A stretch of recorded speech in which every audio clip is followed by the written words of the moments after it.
India में जितनी language में फिल्म बनती है उसमें से मुझे लगता है थ्रिलर बनाने में सबसे मास्टर क्लास जो इंडस्ट्री है वो है मलयालम फिल्म इंडस्ट्री।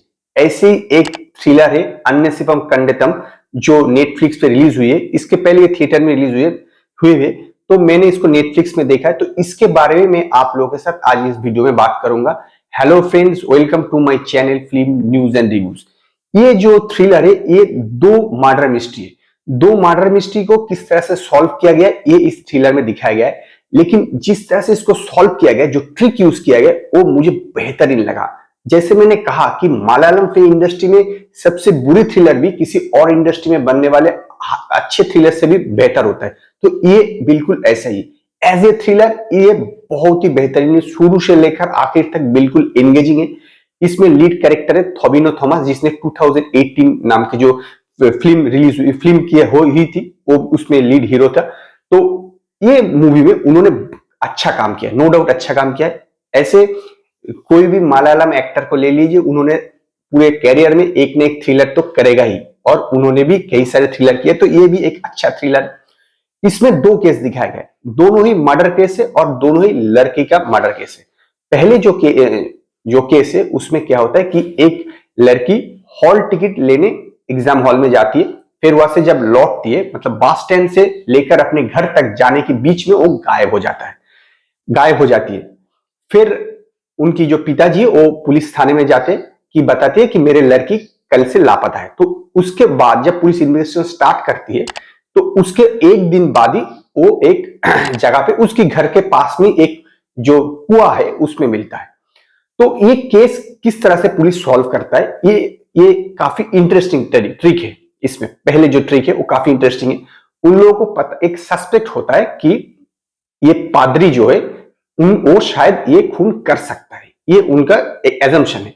तो उस पादरी के जो घर है उसमें थोड़ा छानबीन करने की जरूरत है, लेकिन वो कर नहीं पा रहा है क्योंकि लोग उसमें बाधा डाल रहे हैं, कहा कि हम लोग जो क्रिश्चियन रिलीजन की है वो लोग बाधा डाल रहे हैं। तो किस तरह से वहां पर घुसता है, देखिए एक चोर को वो लोग फिट करते पुलिस, फिर उस चोर को उस घर में घुसाता है और चोर और घर से चोरी भी करता है। जब पुलिस फिर उस चोर को पकड़कर पादरी के पास लेकर जाता है, कहता है कि देखिए आपका घर से ये सामान चोरी हुआ, ये आपका है ना? बोलता हाँ। तो फिर हमें थोड़ा इन्वेस्टिगेशन करने दीजिए, घर में जाकर देखने दीजिए कि कौन सा चीज चोरी हुआ है, और उसके जो फिंगरप्रिंट है उसको भी लेना है, क्योंकि पता है ना कि इन्वेस्टिगेशन की जरूरत है। तो इस तरह से उसके घर में घुसता है और जो पिछले मर्डर हुआ था उसके इन्वेस्टिगेशन करेंगे, जो जो फिंगरप्रिंट है, जो जो फॉरेंसिक टीम को जो जिस तरह की जो प्रूफ चाहिए वो कलेक्ट कर लेता है। ये पहले ट्रिक था। दूसरे जो केस है उसमें जो मेन आरोपी है उसके सामने पूरा जो केस है वो बयां किया जाता है एज ए वॉइस रिकॉर्डिंग, जो कहा जाता है कि ये सस्पेक्ट है और ये अपना बयान बोल रहा है। तो जो मेन आरोपी है वो ऑटोमेटिक समझ जाता है कि शायद अब मेरी बारी आ रहा है, क्योंकि अपना जो ये अपना गुनाह कबूल कर लिया है। क्योंकि एक लड़की का जो बॉयफ्रेंड है वो बॉयफ्रेंड बोल रहा है कि मैंने ये चिट्ठी लिखा है, जब कि ये बिल्कुल एकदम झूठा वॉइस है। तो उनको समझ में आ जाता है जो आरोपी है कि शायद ये मुझ पे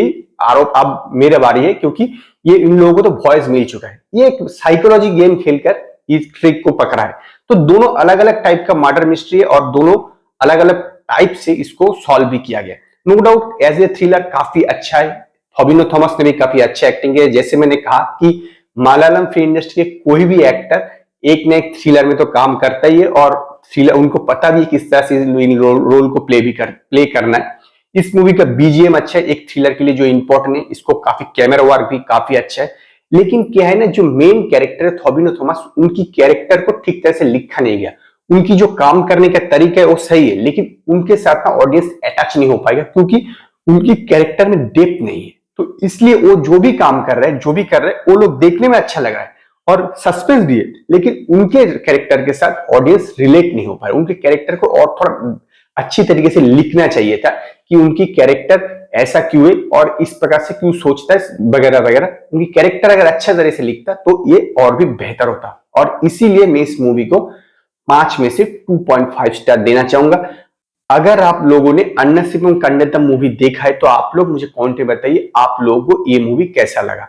अगर आप लोगों को ये वीडियो अच्छा लगे तो लाइक कीजिए, कमेंट कीजिए, शेयर कीजिए, और नए नए अपडेट के मेरे चैनल को सब्सक्राइब कीजिए।